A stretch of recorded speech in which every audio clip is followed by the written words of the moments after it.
یہی وجہ ہے کہ آج بھی عام سیاسی ورکر اس شش و پنج میں مبتلا ہے کہ الیکشن ہو گیا نہیں. آپ بھی انتخابی میدان میں ہے، آپ کی جماعت بھی انتخابی میدان میں ہے، کیا آپ ان لوگوں کو، پاکستان کے عوام کو، پاکستانی قوم کو، اپنے ووٹرز کو کس بنیاد پر ان سے ووٹ مانگ رہے ہیں؟ دیکھیے میں یہی کہتا ہوں کہ اس بار ووٹ دوسروں کو نہ دے میری قوم، جی ہمارے عوام. اس بار ووٹ دے دے اپنے آپ کو، اپنی ذات کو، اپنے خاندان کو، اپنے نوجوانوں کو، اپنے مستقبل کے خاطر ووٹ دے. یہ کل تو بہت زیادہ کھیلا گیا کہ آپ نے ووٹ دیا پیپلز پارٹی کے جاگیرداروں کو، مسلم لیگ کے سرمایہ داروں کو، پی ٹی آئی کے اسی طرح بڑے بڑے جاگیردار اور سرمایہ دار کبھی دوسرے پارٹیوں میں ہوتے تھے پھر اس پارٹی میں آ جائے. لیکن انہوں نے ہمارے عوام کو کیا دیا؟ آج اگر آپ سیاسی لیڈروں کے بیانات سنتے ہیں تو ایک ہی بات پر سب کا اتفاق ہے، وہ یہ بات ہے کہ شہباز شریف اور نواز شریف بھی کہتے ہیں کہ حالات خراب ہیں، زرداری صاحب اور بلاول صاحب بھی کہتے ہیں کہ حالات خراب ہے، مولانا فضل الرحمان صاحب بھی کہتے ہیں کہ حالات خراب ہے، یعنی اس پر اتفاق ہے پی کہ ٹی آئی حالات والے بھی کہتے ہیں کہ حالات خراب ہے. اب اگلی بات یہی ہے کہ حالات کس کی وجہ سے خراب ہے؟ گزشتہ 76 سالوں میں تو میں نے حکومت نہیں کی، نہ میرے پارٹی نے حکومت کی ہے. حکومت تو کی ہے 25 سال مسلم لیگ نے حکومت کی ہے، 15 سال سندھ میں پیپلز پارٹی نے حکومت کی ہے، 9 سال صوبے میں اور 4.25 سال پی ٹی آئی نے حکومت کی ہے. تو قوم کو یہ سمجھنا چاہیے کہ ان تین پارٹیوں نے اداروں کو ٹھیک نہیں کیا بلکہ خراب کیا، کرپشن کو ختم نہیں کیا بلکہ اس میں اضافہ کیا. ان تین پارٹیوں نے معیشت کو ٹھیک نہیں کیا بلکہ تباہ اور برباد کیا. اب آج پر مجھ پر ہر پاکستانی پر 80,000 ارب کا قرضہ ہے. تو یہ قرضہ میں نے بھی نہیں لیا، آپ نے بھی نہیں لیا شاہ صاحب، یہ قرضہ لیا ہے ان تینوں پارٹیوں نے. آج اگر انڈیا سے ہمارے ملک میں شرعی سود کئی گنا زیادہ ہے، یعنی وہاں 6.7% ہے، یہاں 22.7% ہے. تو ان تینوں پارٹیوں نے مل کر اس قوم کے ہاتھوں میں سود کے زنجیریں ڈالی ہیں، آئی ایم ایف کے قرضوں کے ہتکڑیاں ڈالی ہیں، اور آج ہر پاکستانی بچہ 3.25 لاکھ روپیہ مقروض ہے. مجھے افسوس ہے کہ پیپل پارٹی، مسلم لیگ اور پی ٹی آئی اسٹیل مل کو ٹھیک نہیں کر سکے، ریلوے کو ٹھیک نہیں کر سکے، پی آئی اے کو ٹھیک نہیں کر سکے، ایجوکیشن کو ٹھیک نہیں کر سکے، محکمہ صحت کو ٹھیک نہیں کر سکے، پولیس کو ٹھیک نہیں کر سکے، پٹواری کو ٹھیک نہیں کر سکے، بیوروکریسی کو ٹھیک نہیں کر سکے. تو آج ان کو یہی جواب دینا چاہیے کہ اگر پاکستان کے 2.25 کروڑ بچے تعلیم سے باہر ہے اور محروم ہے تو کون ذمہ دار ہے؟ کوئی جنات ذمہ دار ہے؟ ٹیکسی ڈرائیور ذمہ دار ہے؟ غریب دکاندار ذمہ دار ہے؟ کوئی ٹرک ڈرائیور ذمہ دار ہے؟ یا یہی تین پارٹیاں ذمہ دار ہے جن کو اللہ تعالیٰ نے بے انتہا اختیارات سے نوازا ہے؟ آج ہر 5واں پاکستانی مضر صحت پانی پینے پر مجبور ہے. تو یہ لوگ تو اپنے لوگوں کے منہ میں پانی کا صاف قطرہ تک نہیں ڈال سکے.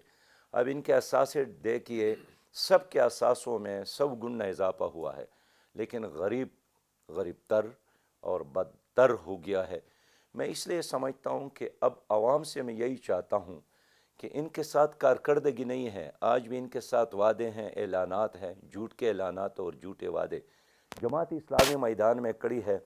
ہم نے پی ڈی ایم کا ساتھ بھی اس لیے نہیں دیا کہ ہمیں یقین تھا انہوں نے 16 مہینے حکومت کی لیکن خراب طرز حکومت تھی، اور یہ بھی پی ٹی آئی کی حکومت کی طرح ایک حکومت تھی. پی ٹی آئی کی حکومت پیپل پارٹی اور مسلم لیگ کی طرح حکومت تھی. انہیں آج بھی ان تینوں لیڈروں کو، پارٹی ہیڈ کو اگر آپ بلائیں ایک پروگرام پہ کہ آپ بتائیں نا آپ نے منشور پر کیوں عمل نہیں کیا، آپ نے اپنے اعلانات اور وعدے کیوں پوری نہیں کیے. تو پاکستان میں اگر آج اندھیر نگری اور چوپٹ راج ہے، پاکستان میں اگر آج غربت ہے، پاکستان میں اگر آج مہنگائی ہے، پاکستان میں اگر آج بے روزگاری ہے، پاکستان کا ماحولیات اگر آج خراب ہے، پاکستان میں اگر ہم بنجر اور غیر آباد زمینوں کو آباد نہیں کر سکے، پاکستان میں اگر ہم لوڈ شیڈنگ کو ختم نہیں کر سکے، پاکستان کا نوجوان آج اگر مایوس ہے اور ملک سے باہر سراج بھاگ رہا ہے شاہ صاحب، تو ان کا ذمہ دار ہم کس کو ٹھہرائے؟ سراج یہی صاحب، 3 جماعت اسلامی جماعتیں ہیں۔ بھی اقتدار میں رہی، آپ خود مختلف ادوار میں وزیر خزانہ رہے، آپ کیسے اپنے آپ کو مبرہ کر سکتے شاہ صاحب، میں تو صوبے میں یعنی ایک وزیر ضرور رہا ہوں، اور میں آج بھی اپنی ان 1300 دنوں کا حساب کتاب دینے کے لیے تیار ہوں۔ میں تو وزارت سے فارغ ہو گیا تو سیدھا مسجد معبد خان میں جا کر اپنے آپ کو احتساب کے لیے پیش کیا۔ آج بھی اپنے آپ کو احتساب کے لیے پیش کرتا ہوں۔ نہ میرا نہ میرے کسی کارکن کا نام پاناما لیکس میں ہے، ان پارٹیوں کے نام ہے۔ آپ اپنے پنڈورا، منشور پر عمل کرا سکے؟ میری بات سنیں، نہ پنڈورا بکس میں میرے کسی لیڈر کا نام ہے، نہ توشہ خانہ لوٹنے والوں میں میرے کسی لیڈر کا نام ہے۔ میں اللہ کے شکر کے ساتھ کہہ سکتا ہوں، میں اس صوبے میں رہا تو اس صوبے کو شاہ صاحب میں نے قرض فری صوبہ بنایا تھا۔ آج اس صوبے پر 1100 ارب قرضہ ہے۔ میں اس صوبے میں رہا تو میں نے خواتین کے لیے علیحدہ یونیورسٹی، لڑکیوں کے لیے علیحدہ گرلز میڈیکل کالج بنایا تھا۔ میں نے ملاکنڈ 3 منصوبہ بنایا تھا۔ میں نے ادنا سے لے کر میٹرک تک بچوں کو مفت کتب دینے کا سلسلہ شروع کیا تھا۔ آج بھی آپ LRH جائیں، آپ حیات آباد میڈیکل کمپلیکس جائیں، جتنی بڑی عمارت اور نئے پروگرام ہیں وہ ہم نے شروع کیے تھے۔ یہ جو ابھی ایکسپریس وے پہ آپ کہیں گئے ہیں ملاکنڈ یا ٹنل یوز کیا ہوگا، اس کا فیزیبلٹی، اس پر پیپر ورک، یہ سب کچھ میں نے کیا۔ اور جب وہ لوگوں کو پتہ چلا تو بٹخیلہ کے دکانداروں نے میرے خلاف جلوس نکالا کہ سراج الحق نے اس ٹنل کی منظوری دے کر ہمارے بازار کو برباد کرنے کا فیصلہ کیا۔ ان کا یہ خیال تھا کہ ٹنل بنے گا تو ان کا کاروبار بند ہوگا۔ یہ الگ بات ہے کہ اللہ تعالیٰ نے بٹخیلہ کے بازار کو اور بھی آباد کیا۔ اس پاکستان میں اپنی پاکستانی بھائیوں سے بات کروں گا کہ 1947 سے لے کر 2002 تک اس پاکستان کے اس صوبے میں جہاں میں اور آپ اس وقت موجود ہیں 61 کالجز بنے تھے۔ ہم نے اس عرصے میں اللہ کے فضل کے ساتھ ہم نے 61 کالجز بنائے۔ میں آپ کو پتہ ہے اپنے وزراء کو کتنا تنخواہ دیتا تھا؟ نہیں پتہ ہوگا۔ 18,000 روپیہ تنخواہ دیتا تھا۔ اور میں نے اپنے کیبنٹ سے یہی بات کی کہ آپ نے قوم کے ساتھ وعدہ کیا تھا نا کہ ہم خدمت کر رہے ہیں، تو آپ خدمت کے لیے آئے ہیں تو بڑی تنخواہیں لینا ہے تو شرم کی بات ہے۔ ہم نے آپ کے اس پشاور میں جتنے لوگ فٹ پاتھوں پر بیٹھتے تھے اور مانگتے تھے، ان تمام لوگوں کو اٹھا کر ہم نے ان کو ہنر سکھانے کا کام شروع کیا۔ تو اللہ کے فضل کے ساتھ اس صوبے میں جو بھی ترقیاتی کام ہیں یہ اس دور کے ہیں جس دور میں وزیر خزانہ تھا۔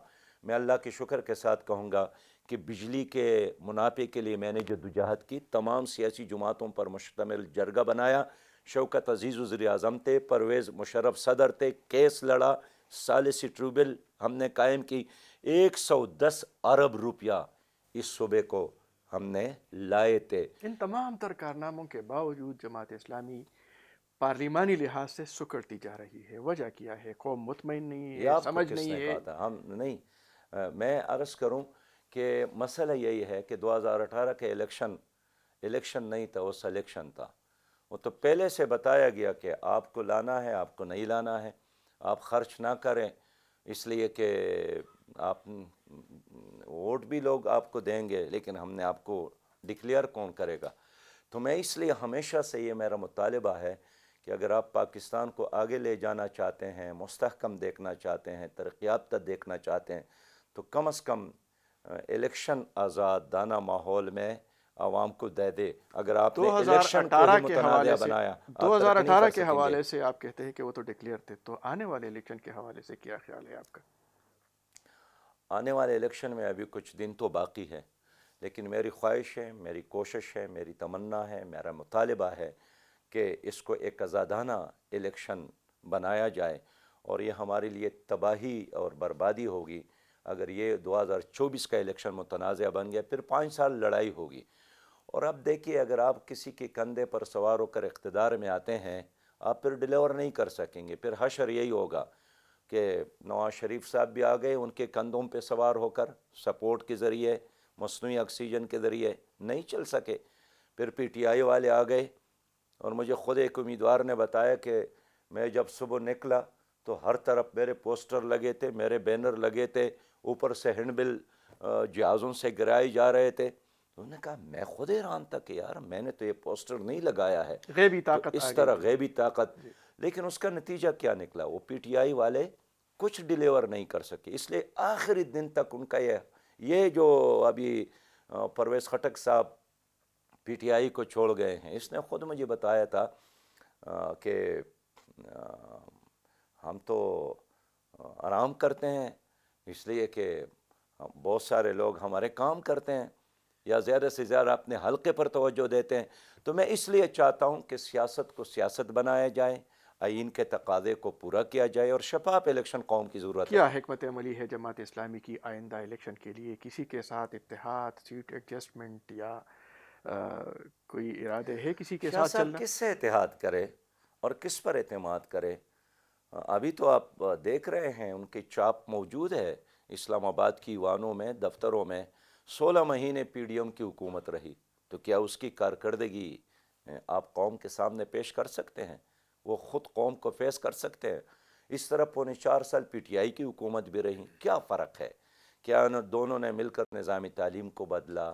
کیا انہوں نے عدالت کو ٹھیک کیا؟ کیا انہوں نے نیب کو ٹھیک کیا؟ کیا انہوں نے، یعنی میں کہنا چاہتا ہوں کہ ایک سکول کو بھی ٹھیک کرتے نا یہ دونوں حکومتیں، پی ٹی آئی کی حکومت اور پی ڈی ایم کی حکومت. اس لیے جب زرداری صاحب میرے پاس آ گئے منصورہ، اس نے مجھے کہا اب ہمارا ساتھ دے عدم اعتماد میں. پھر جناب شہباز شریف صاحب تشریف لائے، سعد رفیق صاحب ساتھ تھے، باقی بھی ان کے کیبنٹ کے لوگ کہ آپ ساتھ دے دے اور ہم آپ کو بھی ایڈجسٹ کریں گے. آپ کی شہرت ہے اور آپ کا تجربہ ہے اور آپ کا ویژن ہے، آپ چلا سکتے ہیں جو بھی آپ کو پسند ہو. میں نے ان سے یہی پوچھا کہ آپ حکومت چاہتے ہیں یا نظام کی تبدیلی؟ میرا مطلب یہی تھا کہ اسٹیٹس کو آپ توڑنا چاہتے ہیں یا اسٹیٹس کو کا حصہ بننا چاہتے ہیں. انہوں نے کہا کہ اس وقت تو ہم صرف حکومت میں آنا چاہتے ہیں. تو ظاہر ہے ان کا مقصد تو پورا ہو گیا. وہ نیب کے کیسز ختم کرنا چاہتے تھے تو ختم کرنے میں کامیاب تو ہو گئے، لیکن عوام کو کیا ملا؟ عوام جیسے تھے ویسے ہیں. 2 بار دینی جماعتوں کے اتحاد کا تجربہ بھی کیا، کیسا رہا؟ کامیاب رہا یا ناکام؟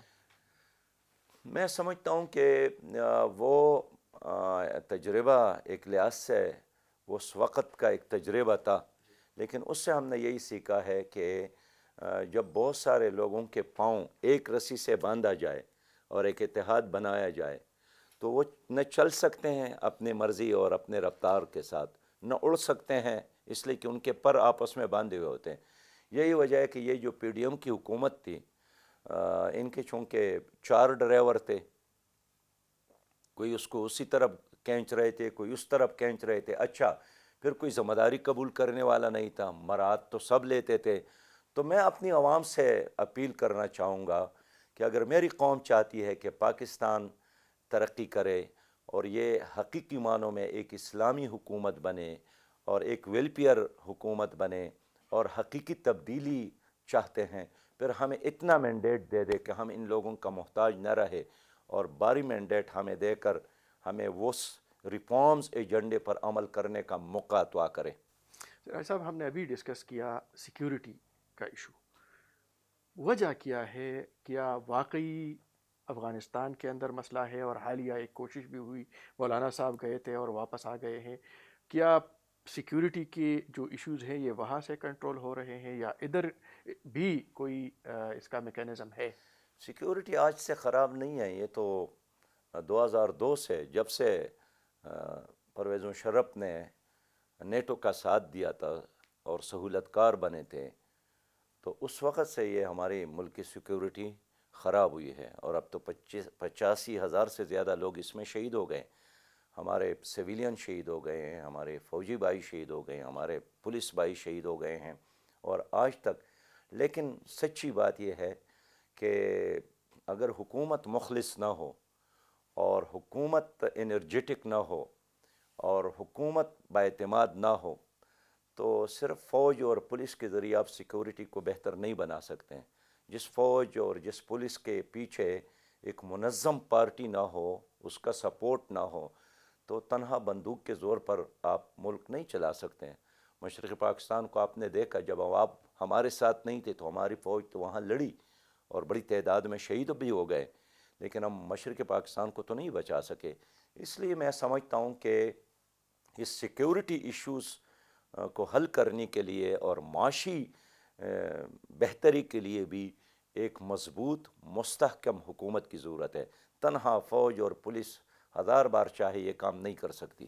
یہ جو مذاکرات کیے جا رہے ہیں، دعوت دی جا رہی ہے، کبھی ان کے ساتھ بات منقطع کی جاتی ہے، وہی قوتیں ہیں جو پاکستان میں بدامنی پیدا کر رہے ہیں، یا کچھ عالمی دیکھیے، ایک عالمی تو کھلاڑی آپ بھی کو ہے؟ سمجھنا چاہیے کہ انڈیا نے ہمیں کبھی اسپیئر نہیں کیا ہے، اور ہمارے تباہی میں وہ اپنے خوشحالی سمجھتے ہیں، اور یہی وجہ ہے کہ ہمیشہ سے انہوں نے افغانستان کو بیس کیمپ بنایا ہے، اور اس ملک کو انہوں نے ہمیشہ ہمارے خلاف استعمال کیا، اور یہ آج سے نہیں ہے، یہ 1973-74 سے عظیم تر پختونستان کی بات، کبھی گریٹر بلوچستان کی بات، کبھی سندھ و دیش کی بات، ان تمام شوشے ہیں یہ، ان کے پیچھے انڈیا کا ہاتھ ہے۔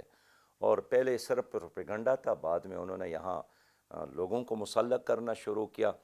طالبان کی افغانستان میں آنے کے بعد ہمیں یہ توقع تھی کہ اب پاکستان میں امن قائم ہوگا، اب پاکستان میں وہ عناصر جو مسلح کارروائیاں کرتے ہیں، طالبان ان کو سمجھائیں گے یا کنٹرول کریں گے، اور افغانستان اور پاکستان دونوں باہم مل کر اس خطے کو ایک پرامن خطہ بنائیں گے۔ لیکن مجھے افسوس ہے کہ ہماری وہ تمنا پوری نہیں ہو گئی، اور پاکستان کے خارجہ پالیسی کے 100% ناکامی ہے کہ اتنی یعنی تعاون اور اتنی محبت اور اتنا ساتھ دینے کے باوجود بھی آج افغانستان اور پاکستان کے تعلقات میں کچاؤ ہے، تناؤ ہے، اور اعتماد نہیں رہا۔ تو ایک تو یہ ہے کہ خارجہ پالیسی جو لوگ بناتے ہیں ان کا ویژن وہ نہیں ہوتا ہے، پھر جس طریقے سے ان کو ڈیل کرتے ہیں وہ مناسب نہیں۔ اگر آپ ایک افغانستان میں ایسی سفیر کو بیچتے ہیں جو ان کی زبان کو نہیں سمجھتے، نہ وہ پارسی سمجھتے ہیں، نہ پشتو سمجھتے ہیں، نہ ان کے کلچر کو جانتے ہیں، نہ جرگا سسٹم سے ان کا کوئی آشنائی ہوتی ہے، تو اس کا مطلب یہ ہے کہ آپ نے ایک بیوروکریٹ کو وہاں بھیجا، وہ 3-4 سال گزار کر واپس آئیں گے، آپ کے لیے کچھ نہیں کریں گے۔ مولانا فضل الرحمان کے حالیہ مشن کو آپ کس نظر سے دیکھتے ہیں؟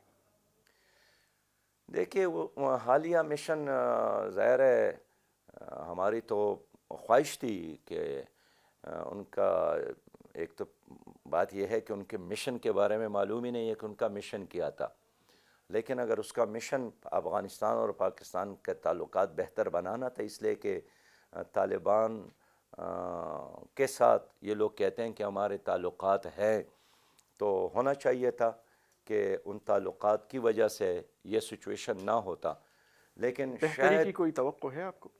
میں یہی سمجھتا ہوں کہ افغانستان کی حکومت جو ہے نا جی، وہ کسی فرد کے بجائے ریاست کے ساتھ بات کرنا چاہتے ہیں، اور یہ علماء کے وفود پہلے بھی بہت سارے گئے ہیں، واپس بھی آ گئے، اچھی باتیں ہو جاتی ہے، لیکن آگے جا کے پھر وہی پرانا ماحول بن جاتا ہے۔ اس لیے ریاست ٹو ریاست اعتماد بحال کرنے کے لیے ضرورت ہے۔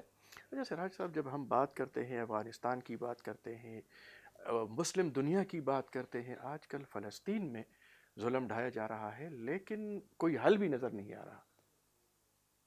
شاہ صاحب 87 دن ہو گئے، لوہی کی بارش ہو رہی ہے اور بارود کی آگ میں ہمارے لوگ جل رہے ہیں، 16 سالوں سے ان کا محاصرہ ہے۔ خود یہ یونینا کی رپورٹ ہے کہ ہر 5واں فلسطینی بھوک سے مرا ہے، تو اب یہ جو تک ہم 23,000 لوگ مسلمہ کی شہید ہو بات گئے ہیں۔ کرتے ہیں، کہاں ہے وہ امت مسلم؟ دیکھیے، امت مسلمہ تو ہے عوام کی صورت میں، لیکن 58 اسلامی ممالک نے جس طرح بے غیرتی اور بزدلی کا مظاہرہ کیا، یہ تاریخ کا ایک حصہ بن گیا، اور ہر مسلمان حکمران نے بالکل میر جعفر اور میر صادق کا کردار ادا کیا۔ وہ پھول جیسے بچے جل رہے ہیں، وہ پھول جیسے معصوم بچے شہید ہو رہے ہیں، تو بائیڈن ادھر پہنچ گیا، برطانیہ کا وزیر اعظم ادھر پہنچ گیا، فرانس کا وزیر اعظم، اور اعلان کرتے ہیں کہ ہم پہلے یہودی ہیں، بعد میں امریکی ہیں، لیکن ہمارے کسی حکمران نے آج تک غزہ کا دورہ نہیں کیا۔ الحمدللہ پاکستانی قوم نے الخدمت فاؤنڈیشن کو 1,40,40,00,000,000 روپیہ دے کر ان کے خدمت میں پیش تو کیا ہے، لیکن ٹینک کے مقابلے میں ٹینک چاہیے، جہاز کے مقابلے میں اور توپ کے مقابلے میں توپ اور ٹینک چاہیے۔ میں سمجھتا ہوں کہ اگر غزہ میں ہمارے لوگ ہار گئے، اللہ نہ کرے، اب تک تو وہ کامیاب ہے، تو پھر لبنان کی باری ہے، پھر مصر کی باری ہے، پھر سعودی عرب کی باری ہے، پھر متحدہ عرب کی باری ہے، ایران کی باری ہے، ترکی کی باری ہے، اور ہمیں بھی وہ معاف نہیں کریں گے۔ اتنا بدماش بنا ہے اسرائیل، انہوں نے ایک گریٹر اسرائیل کا نقشہ بنایا ہے۔ تو آج بھی آپ کے اس پروگرام کے ذریعے میں حکومت سے بھی کہنا چاہتا ہوں کہ خدا کے لیے فلسطینیوں کا ساتھ دے، اور اگر مغربی ممالک اسرائیل کا ساتھ دے سکتے ہیں، شرماتے نہیں ہیں، بنیادی انسانی حقوق کے دعوے دار وہ خاموش بنے بیٹھے ہیں، تو آپ لوگ کیوں ساتھ نہیں دیتے؟ ان کو کانی کی ضرورت ہے، ان کو میڈیسن کی ضرورت ہے، ان کو اسلحے کی ضرورت ہے، ان کو اخلاقی تعاون کی ضرورت ہے۔ آج یو این او کہاں ہے؟ آج سلامتی کونسل، اب دیکھیں شاہ صاحب، 2.25 ارب مسلمان ہیں، لیکن سلامتی کونسل میں ہمارا نمائندہ نہیں ہے۔ 58 اسلامی ممالک ہے، لیکن ہماری آواز ادھر کوئی بھی سننے کے لیے تیار نہیں ہے۔ 74 لاکھ آپ کی آرمی ہے اسلامی دنیا کی، لیکن کوئی اس کو سنجیدہ لینے کے لیے تیار نہیں ہے۔ تو میں سمجھتا ہوں کہ مسجد اقصیٰ کی لڑائی یہ عربوں کی نہیں ہے، یہ ہماری لڑائی ہے۔ بیت المقدس عمر ابن خطاب رضی اللہ تعالیٰ عنہ کی میراث ہے، صلاح الدین ایوبی کی میراث ہے۔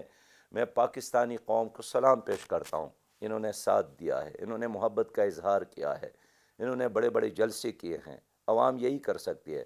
میں ایران گیا، میں ترکی گیا، میں نے وہاں کی حکومتوں سے بات کی کہ خدا کے لیے آگے بڑھو اور کچھ کر کے دکھا دو، ورنہ پھر بارڈر کھول دو انشاءاللہ تعالیٰ۔ اگر دنیا بھر کی یہودی وہاں آ کر ان کا ساتھ دیتے ہیں تو دنیا بھر کا مسلمان بھی وہاں جانے کے لیے تیار ہے۔ میں آپ کو ایک مثال دینا چاہتا ہوں، الخدمت فاؤنڈیشن نے ایک اپیل کی کہ ہمارے ساتھ وہ ڈاکٹر اپنے آپ کو رجسٹر کرے جو فلسطین جا کر خدمت کرنا چاہتے ہیں۔ 2400 ڈاکٹرز، بڑے ڈاکٹروں نے اپنے آپ کو پیش کیا، اور ان میں سینکڑوں کی تعداد میں خواتین تھیں۔ خواتین ڈاکٹر نے بھی اپنے آپ کو پیش کیا۔ تو اگر یہ بزدل حکمران کچھ نہیں کرتے ہیں تو عوام کو راستہ دے دے۔ جی اچھا سراج صاحب، واپس آتے ہیں۔ ہم نے ابتدا میں بات کی پاکستانی سیاست کی، اور سیاسی لڑائی عدالتوں میں لڑی جا رہی ہے۔ ایک بات ہو رہی ہے سیاسی جماعتوں کی جانب سے لیول پلینگ فیلڈ کی، تو کیا آپ کو یہ لیول پلینگ فیلڈ میسر ہے؟ ہم اس کی ضرورت محسوس کرتے ہیں، یہ بالکل ٹھیک بات ہے۔ سب کے ساتھ یکساں سلوک کیا جائے، سب کو یکساں ماحول دیا جائے، میڈیا میں سب کو جگہ دی جائے، پی ٹی وی پر سب کو منشور پیش کرنے اور اپنا موقف عوام تک پہنچنے کے لیے ماحول بنایا جائے۔ تو اگر ہماری حکومت نے اور الیکشن کمیشن نے یہ کام نہیں کیا، اس کا مطلب یہی ہوگا کہ یہ الیکشن وقت سے پہلے ہی متنازع بنے گا۔ تو جماعت اسلامی 100% اس مطالبے کی حامی ہے کہ سب کو یکساں ماحول دیا جائے۔ کچھ سیاسی لوگوں کو، سیاسی قائدین کو جیلوں میں ڈالا گیا ہے، اور کیسز چل رہے ہیں، پابندی کی بات ہو رہی ہے۔ کیا سمجھتے ہیں آپ، یہ حالات ہمیں آگے شفاف الیکشن کے نظر آ رہے ہیں؟ دیکھیے، ایک تو یہ ہے کہ ہمارے یہ جو نیب کچھ کر رہا ہے، یہ جو عدلیہ کچھ کر رہی ہے، یہ جو ایف آئی اے کچھ کر رہے ہیں، سچی بات یہ ہے کہ یہ ایک ایسا کردار ہے جس پر کوئی پاکستانی فخر نہیں کرتا ہے۔ اب یہی نیب ہے، کل پی ٹی آئی کی حکومت تھی تو مسلم لیگیوں کو پکڑ رہے تھے۔ یہ ایف آئی اے ہے، جب پی ٹی آئی کی حکومت تھی تو انہوں نے رانا ثناء اللہ کے گاڑی سے 15 کلو وہ نشاور چیز برآمد کی، اور اس وقت کا وزیر فرماتے تھے کہ جان خدا کو دینی ہے، اور ہم نے یہ برآمد کی ہے۔ آج وہی ایف آئی اے ہے، اس کو کلیئر کیا، وہی نیب ہے، سب کو کلین چٹھی دے دی، اور جو آج کی اپوزیشن ہے اس کے پیچھے۔ اس کا وجہ کیا ہے شاہ صاحب؟ اس کی وجہ یہی ہے کہ پیپل پارٹی اور پی ٹی آئی اور مسلم لیگ نے ان اداروں کو اپنے لیے استعمال کیا، قانون کی بالادستی قائم نہیں کی۔ اور آج بھی یہی لوگ یہی خواب دیکھ رہے ہیں کہ خاندانی بادشاہت قائم ہو جائیں، اپنے کو برہمن اور قوم کو شودر بنائے جائے۔ اب قوم اس کے لیے تیار نہیں ہے۔ تو میں اس لیے چاہتا ہوں کہ جماعت اسلامی کا جو نشان ہے نا، ترازو، اس کا مطلب یہی ہے، جو آپ چاہتے ہیں کہ سب کو یکساں ماحول دیا جائے، جس پر اندھا اور بینا سب اعتماد کرتے ہیں، کافر ہو یا مسلمان، غریب ہو یا مالدار، دینے والا ہو یا لینے والا، تاجر ہو یا اس کا گاہک، سب اس ترازو پر اعتماد کرتے ہیں۔ تو اگر الیکشن میں بھی لوگوں نے اس ترازو پر ٹپا لگایا اور لگائیں گے انشاءاللہ تعالی، میں یقین دلاتا ہوں میں ان اداروں کو ٹھیک کروں گا انشاءاللہ تعالی۔ یہ نیب واقعی احتساب کا ادارہ بنے گا، حکمران غلطی کرے اس کو بھی پکڑے گا اور کوئی اور کرے اس کو بھی۔ ان عدالتوں کو ہم ایسے آزاد کریں گے کہ ایک غریب آدمی بھی وقت کی حکمران سے پوچھے گا کہ آپ نے یہ دولت کہاں سے کمائی، اب تو وہ نظر نہیں آ رہا ہے۔ سراج صاحب آخری سوال، خیبر پختونخوا حقوق کے حوالے سے، بہت سارے سیکیورٹی کے ایشوز کے حوالے سے خیبر پختونخوا کے عوام کو آپ کیا پیغام دیں گے؟ صحیح بات یہ ہے کہ خیبر پختونخوا میں آگے بڑھنے اور ترقی کے بہت زیادہ چانسز ہے۔ ایک تو اللہ تعالیٰ نے اس صوبے کو ہائیڈل پاور سے نوازا ہے، بجلی پیدا کرنے کی صلاحیت سے نوازا ہے، لیکن آج اس صوبے میں سب سے زیادہ لوڈ شیڈنگ ہے۔ کل میں دیر میں تھا، ملاقڑ ایجنسی میں تھا، یقین کرے 12 گھنٹے لوڈ شیڈنگ ہوتی ہے، مردان کو دے کے، کوارڈ کو دے کے، ہزارہ کو دے کے، ہر طرف۔ اس صوبے میں 1000 مقامات ایسے ہیں جس میں زیادہ تر مقامات خیبر پختون، یہاں بہترین قسم کی یورینیم ہے۔ اس صوبے میں گیس موجود ہے، اس صوبے میں معدنیات کے ذخائر موجود ہے، لیکن یہ بھی ہے کہ سب سے زیادہ غربت بھی یہی ہے، سب سے زیادہ محرومی بھی یہی ہیں۔ قبائلی علاقوں جو پاکستان کے وفاقی حکومت کے کہنے پر انہوں نے خیبر پختونخوا کے ساتھ ضم ہو گئے ہیں، خوشی کے ساتھ ان کے ساتھ 1000 بلین کا وعدہ کیا تھا، لیکن حکومت نے پورا نہیں کیا۔ میں خیبر پختونخوا کے عوام سے یہی کہوں گا کہ آپ لوگوں نے پیپل پارٹی کو بھی دیکھا، مسلم لیگ کو بھی دیکھا، 9 سال پی ٹی آئی کو بھی دیکھا، کوئی چینج نہیں آیا، کوئی خوشحالی نہیں آئی، کوئی روزگار نہیں ملا، کوئی ترقی کی طرف قدم آگے نہیں بڑھا، کوئی کرپشن میں کمی نہیں آئی۔ اب اس صوبے کو کون ٹھیک کر سکتا ہے؟ یہ صرف جماعت اسلامی۔ کیوں؟ ہمارے ساتھ بے لوث کارکنان کی ایک بہت بڑی ٹیم موجود ہے، ہمارے ساتھ باصلاحیت نوجوانوں کی ایک بہت بڑی تعداد موجود ہے۔ ہم نے کرونا میں، ہم نے زلزلے میں، ہم نے سیلاب کے زمانے میں، ہر مصیبت کے وقت میں ہم نے قوم کی خدمت کی ہے۔ میرا یقین ہے خیبر پختونخوا ہم پر اعتماد کرے، ترازو پر ٹپا لگا لے اور ایک خوشحال خیبر پختونخوا مجھ سے لے لے، میں ضمانت دیتا ہوں انشاءاللہ تعالی۔ جی ناظرین، آپ نے باتیں سنی محترم سراج الحق صاحب کی، اور آئندہ انتخابات کے حوالے سے بات ہوئی تو دیکھتے ہیں کہ خیبر پختونخوا اور پھر پورے پاکستانی قوم جماعت اسلامی کو کتنی طاقت دیتی ہے، کتنی قوت دیتی ہے، یہ 8 فروری کے بعد نظر آ جائے گا۔ بہت بہت شکریہ سراج الحق صاحب، آپ نے وقت دیا، اپنی مصروفیت سے وقت مہربانی۔ نکالا، شکریہ جی۔